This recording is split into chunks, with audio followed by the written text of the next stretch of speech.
Share ko sa inyo ngayon ang aking tinolang paa ng manok na napakasustansya at mayaman daw sa collagen.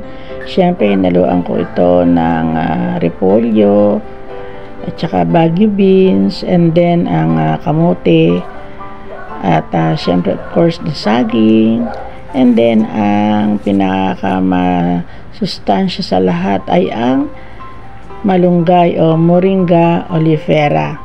Alam naman natin ang malunggay nakakatulong sa ating lower blood sugar, ganun doon nakakapag-reduce ng inflammation at nakakatulong din sa lower bad cholesterol level.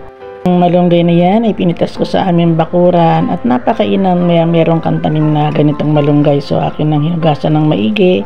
Alam naman natin na talagang expose sila sa daan o sa kalsada o sa environment sa mga alikabok, kaya hugasang maigi. Ito na nga, labog na yung ating paa ng manok. Meron yan syempre of course na sibuyas tsaka luya para maramnam natin yung kasarapan ng luya. Ngayon tinambog ko naman tong kamote at madali din naman maluto yung kamote. Very healthy rin siya. Ang mga kamuting ganyan tsaka itong bagu beans, healthy rin siya at masarap pa.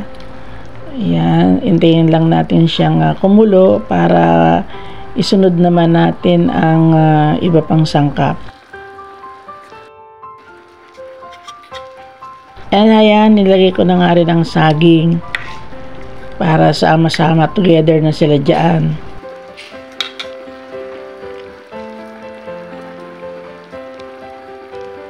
Isa rin ang saging na masarap isama sa style tinolang tong niluluto ko.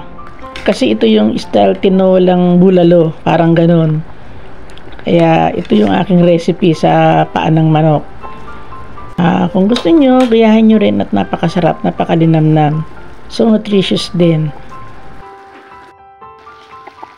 Ayan, kulo na ng kulo. Ilagay naman natin itong repolyo. Ayan. Maliit lang repolyo kong binili kasi ako lang naman halos ang kakain yan. At ayan na, kulo na ng kulo. Hintayin lang nating maluto and then tikman din natin at lagay natin tong malunggay. Tikman nyo kung ayos lang ang alat. Yan, pag nalagay na malunggay at hintayin na lang ng ilang minuto, pwede nang kumain o pwede na nating tikman o iulam. Ako kasi, pag ito ang aking pagkain, hindi na ako mag-ano ng kanin. Hindi ako makain ng kanin. Yan lang ang kinakain ko. Okay na sa akin yan. Busog na ako. Kasi kumpleto naman siya. May gulay, mayroong saging, mayroong kamote, and then of course, ang malunggay na very nutritious. Tandaan din natin ang malunggay leaves ay mayroong high concentration of fatty phenols and ito ay nagpapataas ng protein levels ng liver, ng ating liver. Siyempre of course atin ding iisipin ang ating liver, diba? Importante yan para maging healthy.